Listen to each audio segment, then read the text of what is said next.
About 4 years later, over 1 million views and numerous requests for another Easter egg list, there was no way I could ignore making a sequel anymore. Not being that good of an Easter egg hunter, I asked you the viewers for some of your favorite Easter eggs, and 4 of them made it into this list. To make sure there's no confusion this time, I'm going to define what exactly an Easter egg is for this video, since a number of people were a bit confused about that last time, and realistically, Easter eggs in games have a very vague definition to them. So, to avoid that, here's how I'm defining Easter eggs for my list. 1. It's a small little quirk the developers put in for a little fun, but is not found by playing the game naturally. So you have to go out of your way in order to find them, or perform something incredibly difficult. And while trophies and achievements feel like that sometimes, I'm going to exclude them for this list. Number 2. It does not affect the actual gameplay. Those would be cheat codes. Now if it changes things like the background or the music without changing the gameplay itself, that's fine. Number 3, these are not glitches. Easter eggs are usually intentional. Glitches are not. And as a final note, references and cameos can be considered as Easter eggs, but this time I decided to avoid as many of them as I could and focus on the ones that didn't just have those because there were way too many of them and I wanted to find ones that either had a bit more meaning to them or were just fun to encounter. Everybody ready? Alright, let's start it off! 10th place. It's about time you showed up, Fox. Yeah, it's about time I had an excuse to talk about Star Fox again. While the Star Fox series has had its fair share of Easter eggs that lean more towards cheats because they can give you power-ups or shortcuts, many of them are common knowledge by today's standards, and some not so much. Now, I've brought up the Easter egg on Katina before in another video, so I wanted to see if I could find something else. Then Omega Snake told me that if you fly close to your decoys, they'll start talking to you with dialogue that isn't used anywhere else in the game. Good on you, Snake. I had no idea about this. For all the times I played this game, it never once crossed my mind to actually try flying next to my wingman. But sadly, I think it got old pretty fast, just like moving the 64 at the title screen. It's neat, but it doesn't come with a lot of satisfaction. I'm not saying an Easter egg always has to be hard to be good, but I am falling back on the Katina Easter egg because it's not something you can always do. You have to earn it. It's not just given to you, which really makes it feel more rewarding. So, for those who haven't heard, when you're on Katina, do not shoot down any of Bill's wingmen. This is pretty difficult as they can be blown up by your smart bombs, charge shots, lasers, running into them, and because of that idiot. Enemy down! Wait, that was one of ours! Yeah, Bill's men are more fragile than your R-Wing on expert mode. So, what do you get if you don't shoot down the good guys and blow up the mothership a la Independence Day style? You'll get Bill and Fox to say something different. Here's the normal version. Take care, Fox. You too, Bill. And here's what you get when you play well with others. I'm glad we're on the same team, Fox. You owe me one. Sure, the other one has them say a few different things, but like I said, it's the challenge I love. Every time I play Katina's stage, I try to achieve it. It may not mean much in the long run, but I still love the fact that it feels like a hidden objective. They could have just let the same thing play when you beat it normally, but that would have been lazy and actually put it in as a way of knowing you went the extra mile, so you got something for it. I usually never pay too much attention to achievements and trophies and that sort of thing, but if Star Fox 64 had something like that, I'd be rubbing it in everybody's face. Affirmative, General.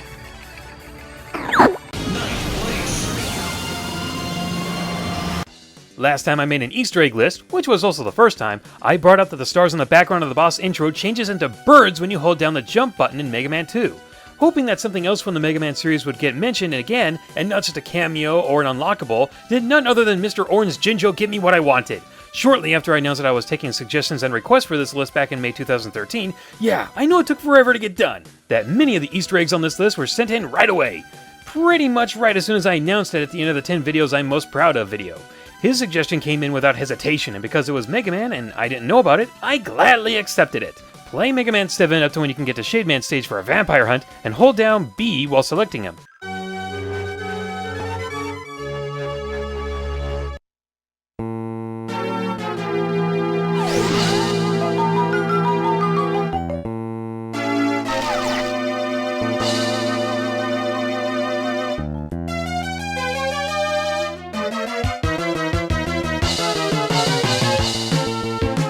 Not only has the boss intro music been changed, but the background music has been turned into another Capcom property.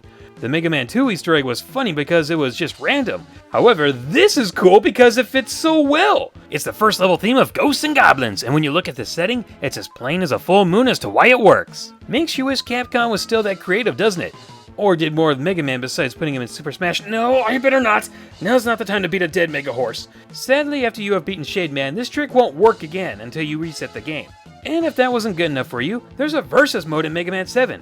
But for some reason, I couldn't get it to work. It's this code, but you're supposed to hold L and R at the same time and press start. I've done it before, and it lets you and another person play as Mega Man and Bass and fight each other. But I have no idea what went wrong during the recording. Well, at least you guys are aware of it, so that's good enough, I guess. So that last one changed the background music to another game from the same company. But what if you could actually change into another game completely? For just a little bit anyways. Well, imagine my surprise when the FA54 informed me in 2013 that Crash Bash had an Easter egg that allowed you to play 3 demos of Spyro Year of the Dragon. Now, to activate it, you had to put in something close to a code. But since you're not putting in something that affects the gameplay or save data of Crash Bash, it gets away with a technicality. When it says Sony Computer Entertainment America presents, press L1 and R1, square, and start at the same time and hold it down. You will be taken to the demo that has skateboarding to appeal to the youngins, an area to get a taste of what the game is normally like, an underwater part, and even a kangaroo as well. Pretty gutsy putting a swimming section as a demo. Usually that's the last thing you want to advertise for your game, and trying to appeal to the once popular Tony Hawk skating games? Time really does make fools of us all, doesn't it? And whoever designed this part I hope got fired! Out of a cannon into a cactus field set on fire! What I like most about this is the game was willing to use some of its free space available on the disc to promote another game from another developer. It's like they were doing a shout out to their friends, which is great to see game companies get along so well with one another, and it's sad that not a whole lot of developers do that these days. Sure, some do, like the Sly Cooper Thieves in Time demo voucher in the Ratchet & Clank collection, but it doesn't feel like it happens as often as it should. Come on, game companies, show the love in this industry a little more, I say as I burn everything in my path with my fire breath. Do not do this Easter egg if you are having a bad day. This little joke at the expense of the player in Wave Race Blue Storm went undetected for nearly a decade. YouTube user The Happy Milk Tank informed me of this hilarious little gem. Sadly, the information the user gave me was incorrect. You were close, but you were missing a few steps in the comment you sent me. Don't sweat it, pal. We all make mistakes. Thankfully, Game Trailers did a PopFacts video on it a few months after the Happy Milk Tank sent it to me, and from there, I got the right steps. Go to the audio menu and press Z until the purple fog appears at the bottom, then press up, up, down, down, left, right on the D-pad, not the control stick, then press A, X, and Z. A sound effect will confirm it, and then pick the first person to play as. The narrator is someone who just flat out either loves to troll you or hates your guts. Hey kid, if you ever need a friend, buy a dog. Were you born a loser, or did it take practice? You've betrayed what little trust I put in you. Ooh, a turbo! You must have a sixth sense, because there's no sign of the other 5. You really work hard at being difficult, don't you? Excellent! Weak. Last lap. What's holding you back? You're about 1 second ahead. But that's not all. The turbo button sound effect is now a little girl doing a cat impression. Meow meow, keep out. There's just something about his "you're a terrible person" attitude that comes off as extremely comical, especially for a Nintendo-developed game. If I say anything to offend you, please let me know. I might want to do it again. Gotta love those wonderful ones! For this entry, it was sent in to me by 2 people. The first person, Demon Slayer Darkness, said that if you fail to grab the hook with Wonder Pink at the end of the second boss, she'll get a phone call which then becomes so fast you can't understand what they are saying. Now, the person who sent this in said that if you slow down the conversation, you can hear what's really going on. Or, in case you don't want to miss anything, you can follow what Rocky Kong said and fail at this part 10 times in a row to hear the full conversation. Oh my god! What is happening, girl? Nothing, girl. How is Joe? He's good, but he stood me up last night. Said something about the last movie in a Red Hot trilogy. He did what? Tell him to quit going to the movies all the time. Such a deadbeat. I know. No, I do not not think he's red hot. You are a crazy girl. Apparently, it sounds like she is talking to Sylvia from the Beautiful Joe series, and her boyfriend is even named Joe. The real connection here is that Hideki Kamiya directed Beautiful Joe back when they were known as Team Beautiful, and then Clover Studios, then Platinum Games. Makes me wonder if there is an Okami reference in here somewhere, because I've heard that there is a Bayonetta reference in here as well. Yes, I know. At the beginning of the video, I said I wanted to avoid as many references as I could, but this does have a bit more meaning to it than other references do, so it's 6th place, and now we're moving on. I wanted to try and stay away from as many well-known Easter eggs as I could, but it was hard to ignore this one and the 4th place spot. As I just kinda briefly mentioned, Prime 3 has one heck of a developer Easter egg. Simply go in Samus's ship, activate the overhead buttons, or whatever they are, and punch in a few numbers. To make things easier to follow, let's pretend this button is 1, and this one is 8, and I think you can fill in the rest on your own.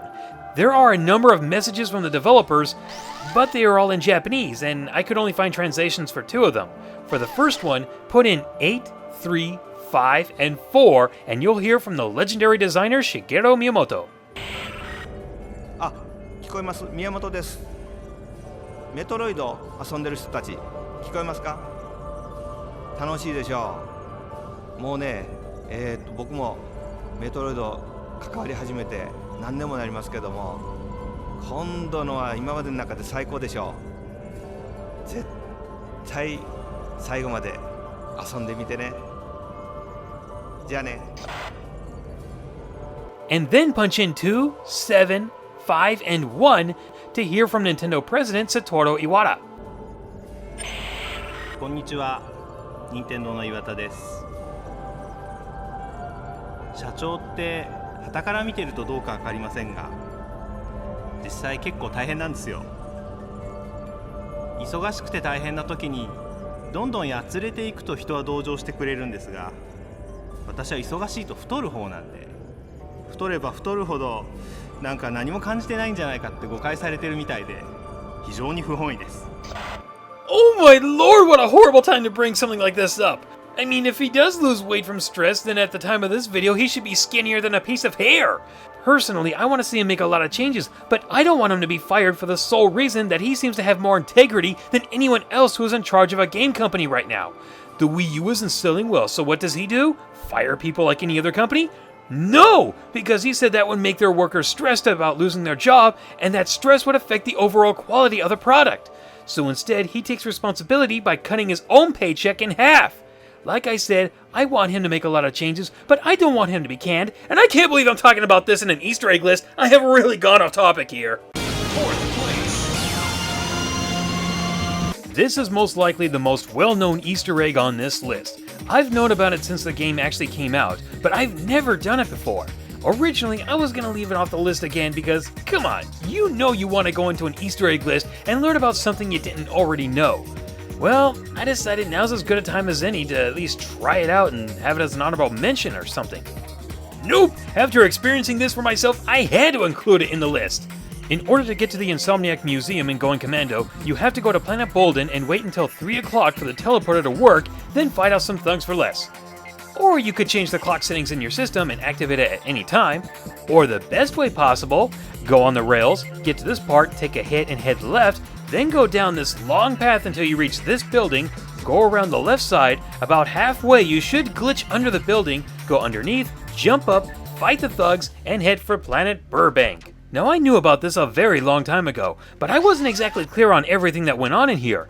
The fact that the developers will talk to you as if you are really in a museum and giving you the lowdown on what was cut from this game and the first one really makes it feel like you're getting a behind-the-scenes look at everything. Some spots even let you mess around with the settings of the programs, like causing laser blasts to be bigger than the person who fires them. There's also a little puzzle you can solve that is probably the most difficult in the game that lets you go to a test room if you clear it. Here you can see how high up a slope Ratchet can go, as well as how far he can jump. Stuff like this is normally left in the game, but usually can't be accessed without a cheating device, but the Insomniac guys left it in as a nice treat. That was really swell of you guys, I appreciate that. Hello, I'm Carl Grande. Mike Stout here. Fear the random robot NPC. Hiya! This is Oliver Wade, the animation director here at Insomniac Games. Say what you will about Epic Mickey, but you can't deny these guys put a lot of thought into their references, since that's what most of the game is basically built around, and the two little Easter eggs that are honestly pretty cool because of what they are based on. The first one is somewhat hard to do, not because of challenge, but because it's hard to know when the game actually allows you to activate it. So here's the skinny. Collect 30 power sparks, and you'll be able to go into the room above the fire station that has the only Oswald printed Wasteland currency. I've done this before, but when trying to do it for the video, it just didn't work for me. The real significance of that room is at Disneyland, California. That is where Walt Disney's office actually is. Or more accurately, his crash pad. But the other Easter egg in the game is something I got wrong in the review. No half basketball court at the top, no half basketball court at the top. No half basketball court at the top. Turns out there is one. Just get to this area, go past this part, and boom! You're in a half basketball courtroom just like the Matterhorn this area was based off of. Gus even makes a mention of a game that could be played here. Now there is a gold pin you can collect, and a sketch which comes close to the whole doesn't affect the actual gameplay rule I have, but it's the idea of actually putting in the half basketball court that not too many tours know about because it's off limits that actually makes it really cool. Nice attention to detail, you guys really nailed that part of the game. The only thing that would be better than this is that the Lonesome Manor gets taken over by Jack Skellington on December 25th. Second place. The undisputed king of Nintendo references is finally here, many of which are said during the game, so for most of them all you have to do is just pay attention. Like I said earlier, not all Easter eggs have to be impossible to get to be good. Sometimes just sitting around and waiting will be good enough. And for those who think that doing nothing shouldn't count as an Easter egg, then good luck explaining that to those who love the Totaka song Easter egg. So what does your patience get you here? Well, oh wait, some of you already know about this because of how obvious it is, but before I say it, I have to make it perfectly clear that, spoiler alert, I have to show you who the main villain is. It's Hades, the carefree, smart-aleck bad guy you love to hate. After the real credits have played their course, just wait at this screen for a few minutes to know the best part of him is still intact. Well, I must say I am impressed.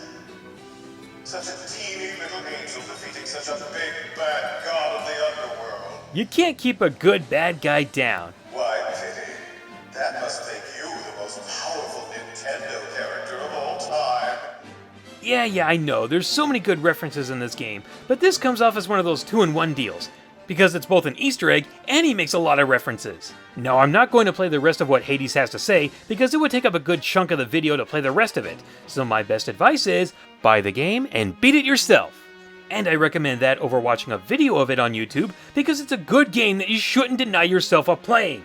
I'm actually rather proud of you. 8-bit would have never made it this far. But don't worry, I'm not going to tear up the credits again. The game really is over. Which is why I'm here to delete your save data. 1, 2, 3, gone! No, I'm just messing with you, buddy. Settle down. Alright, first place!